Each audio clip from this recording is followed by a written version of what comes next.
Hello everyone. Today, I'll be summarizing the movie called Day Shift. This movie is set in San Fernando Valley and features our main character, Bud Jablonski. Under the guise of working as a pool cleaner, it becomes clear that this is just a front for his actual profession. With a shotgun in hand, he sneaks into a particular house and sets up a trap using razor wire. While exploring the house, Bud encounters an elderly woman. He quickly realizes that she's not what she seems and shoots her. This reveals her true identity as a vampire. After a long and tiring battle with this experienced vampire, Bud manages to defeat her. Then, an adolescent male vampire tries to attack him, but runs into the wire trap Bud had placed earlier. He then collects their fangs, which is the main reason he hunts vampires, as these fangs are worth a lot of money. In another part of the city, a less powerful vampire criminal named Sasha is shown being tormented by San Fernando, who is also a vampire. As she covers Sasha in cement, she mentions having significant plans involving the Los Angeles region and its vampire community. Audrey, as it turns out, is a wealthy and influential real estate mogul. Bud returns to his apartment while his landlord informs him that he's behind on rent. After taking a shower, he goes to pick up his daughter Paige from school. Bud treats Paige to some frozen yogurt before bringing her home later than usual. Jocelyn, Bud's wife, although they aren't living together but are still married, shares with him that she plans to take Paige to her mother's house in Florida. Bud is devastated at the thought of losing his daughter. He begs Jocelyn to wait until Monday, hoping that by selling the vampire fangs he collected, he can make around $10,000. This money would cover Paige's braces and other expenses. Jocelyn is understandably skeptical, given Bud's history of not keeping promises, but she decides to give him a chance. Bud pays a visit to Troy, who runs a shady pawn shop. He intends to sell the vampire fangs he collected. However, Troy offers him a much lower amount than Bud believes the fangs are worth. Bud declines Troy's offer, but ends up selling his gun and his pair of shoes instead. With a pressing need for money by Monday, Bud sends a text to his old friend, Big John Elliott. During the evening, Audrey makes a threatening phone call to her business partner, warning him that he could face a situation like Sasha's if he withdraws from their business agreement. She also hints at having a product that would enable vampires to move about in daylight. Audrey, accompanied by her associate Klaus, pays a visit to the house where Bud confronted and defeated the two vampires. It becomes clear that the older woman among the vampires held a special place in her heart. She vows to avenge whoever was responsible for her demise. The next morning, Bud rendezvoused with Big John near a laundromat, which serves as a front for the union. There, they meet with Ralph Seeger, the grumpy director who initially has no interest in readmitting Bud because of his past code violations. After significant persuasion, Seeger reluctantly permits Bud to work the day shift, which is seen as less prestigious than the more lucrative, yet perilous, night shift. Bud and Big John go down to the financial department to collect payment for Bud's vampire fangs. The cashier, Seth, initially offers a decent amount but ends up deducting various fees, leaving Bud with only a small fraction of the original sum. Seeger instructs Seth to team up with Bud and report any rule-breaking Bud might commit, as a way to try to get him kicked out. Seth agrees, although reluctantly. Bud and Seth embark on their first mission to hunt vampires. During their journey, Seth impresses Bud with his extensive theoretical knowledge about vampires, although Bud tries not to show it openly. Bud comes across a man collecting cats and suspects that these cats might be used to feed newly turned vampires who can't yet process human blood. They follow the man to an abandoned bowling alley. Bud instructs Seth to stay in the car while he confronts the vampires. A struggle ensues, and in the midst of it, Seth receives a call from Seeger, who instructs him to go inside and confirm any violations of the rules. Witnessing the gruesome vampire battle, Seth becomes so horrified that he wets himself and vomits outside the car. Bud, feeling a bit more sympathetic towards Seth, drives him back home.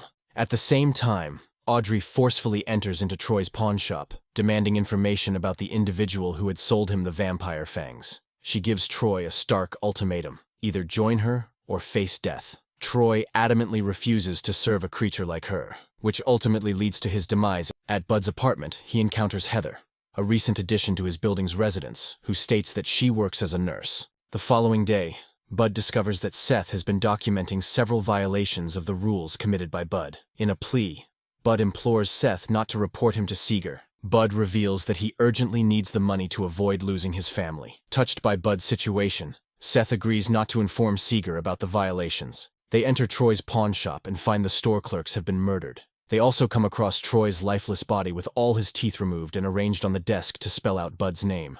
Bud decides to take his pistol, stating that Troy no longer has any use for it, and they leave together. After receiving information on a possible vampire hideout, Bud and Seth run into the Nazarian brothers, renowned vampire hunters who disguise themselves as stereo repairmen. They decide to join forces with the intention of sharing the earnings. Together, they enter a house where initially there are only a few vampires. However, as more vampires start emerging from the walls, they realize it's a vampire nest.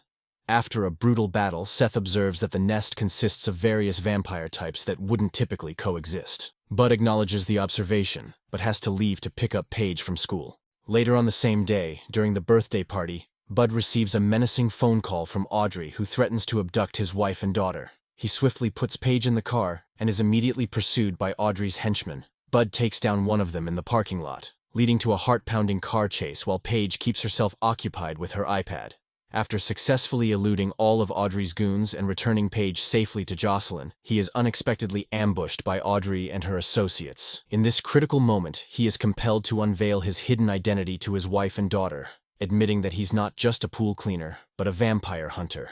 Bud gets knocked out, and upon waking up, he discovers that Seth has been bitten and transformed into a vampire. Unable to restrain his hunger, Seth attacks Bud, who is compelled to decapitate him. Shockingly, this doesn't prove fatal because Seth was turned by an exceptionally powerful vampire. As Bud returns to his apartment complex, he seeks out Heather. However, he discovers that Heather is also a vampire, transformed by Audrey. Bud and Heather engage in a brief skirmish. During their encounter, Heather discloses that reason Audrey is after him and his family is because of the elderly vampire Bud killed, who happened to be Audrey's daughter.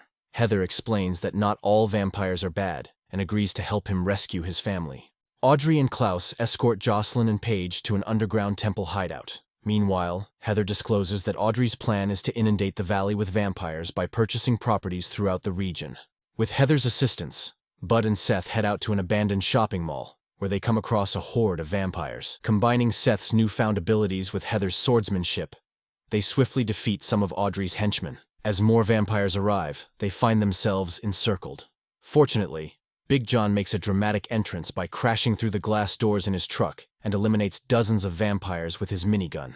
Bud and John enter the subterranean compound, where Big John deploys his minigun once more to eliminate the vampires working in a facility that produces vampire sunscreen.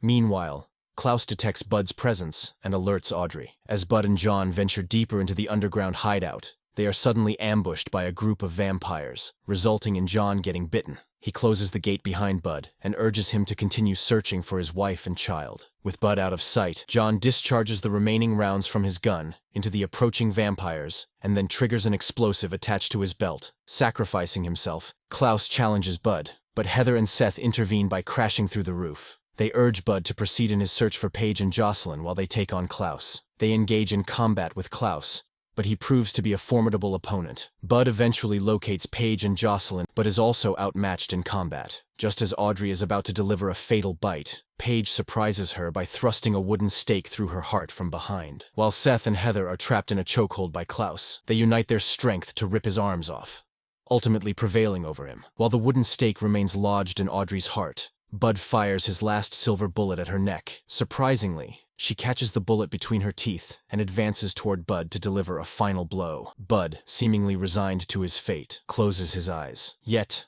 a slicing sound indicates that Audrey has triggered his wire trap, leading her to lose her head. Her severed head taunts Bud one last time before Audrey is vanquished. After the decisive showdown, the group returns to the surface, encountering a disheartened Seeger. He begins to quote union regulations in an attempt to have Bud permanently removed, but Seth steps in to defend Bud, countering all of Seeger's arguments. An enraged Seeger informs Seth that he won't be promoted to Carol's position, to which Seth responds by saying he's now a field man and intends to keep fighting vampires alongside Bud. Bud asks whether he can return to the house with Jocelyn and Paige. Jocelyn consents, but under the condition that they take things at their own pace, with full honesty and no more lies from Bud. She expresses her affection with a kiss on Bud's cheek. In the final scene, the camera shifts to the horizon, where Big John is shown to be alive, or perhaps transformed into a vampire.